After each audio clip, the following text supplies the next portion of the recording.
인생 문답 고투의 체험은 SGI 회장 청년에게 미래에 대한 희망과 행동에 확신을 주는 것은 어떤 이론이나 고매한 설교보다도 선인들의 확실한 인생 체험이 최고라고 하겠습니다.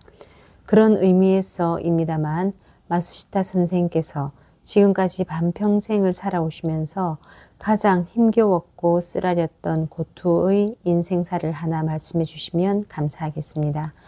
언제 어떤 문제로 분투하셨는지 또 그때 무엇을 의지하고 신념으로 하여 타개해 오셨는지 여쭙고 싶습니다.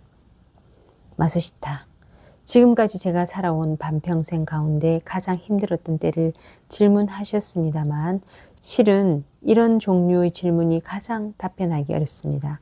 왜냐하면 솔직히 말씀드려 제 자신이 걸어온 발자취를 지금에 와서 조용히 되돌아보면 어느 때는 매우 힘들었다거나 대단한 고투의 때였다는 느낌이 그다지 들지 않습니다. 다른 사람이 보았을 때는 고투라고 생각할지 모르지만 제 자신은 그런 속에서 언제나 환희라고 할까 희망이 불타고 있었으며 그렇기 때문에 힘들다고 느끼지 않았는지도 모릅니다.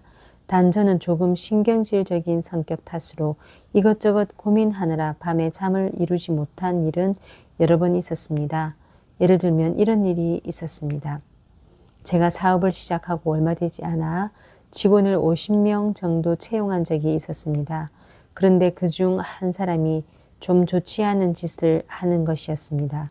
그래서 난처하다는 생각에 그 사람을 해고시켜야 할지 어떻게 하는 것이 좋을지 고민하느라 밤새도록 잠들지 못했습니다. 그런데 이것저것 생각하는 동안 언뜻 떠오르는 것이 있습니다. 그것은 지금 일본에 나쁜 짓을 하는 사람이 몇 명이나 될까라는 것이었지요. 이른바 법을 어기고 감옥에 들어간 사람이 가령 10만 명이 있다고 칩시다. 그런데 법에는 걸리지 않는 경범죄나 미미한 죄를 범하고 있는 사람은 그 3배나 5배는 되겠지요. 50만 명이 될지도 모릅니다. 그럼 당국에서는 그 사람들을 어떻게 처리하느냐 하면 일본에서 추방하는 것도 아니고 국내에 그냥 머무르게 하고 있었습니다.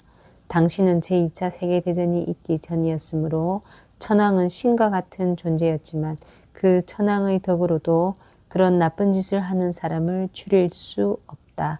더욱이 아주 나쁜 사람은 감옥에 격리하지만 감옥에 가둘 만큼 나쁘지 않은 사람은 그 죄를 용서하고 있다. 이것은 일본의 현실이라고 한다면 그 속에서 일을 하고 있는 자신이 좋은 사람만 채용하여 일을 한다는 것은 너무 염치 없는 일이다. 천황의 덕과 힘으로도 어쩔 수 없는 일을 조그마한 공장의 주인에 불과한 내가 한다는 것이 될 법한 말인가. 그런 마음이 들었습니다. 그렇게 생각하자 기분이 홀가분해졌어요. 그리고 그 사람을 용서해야겠다고 생각했습니다. 그런 일이 있고 난 후로는 매우 대담하게 사람을 채용할 수 있었습니다.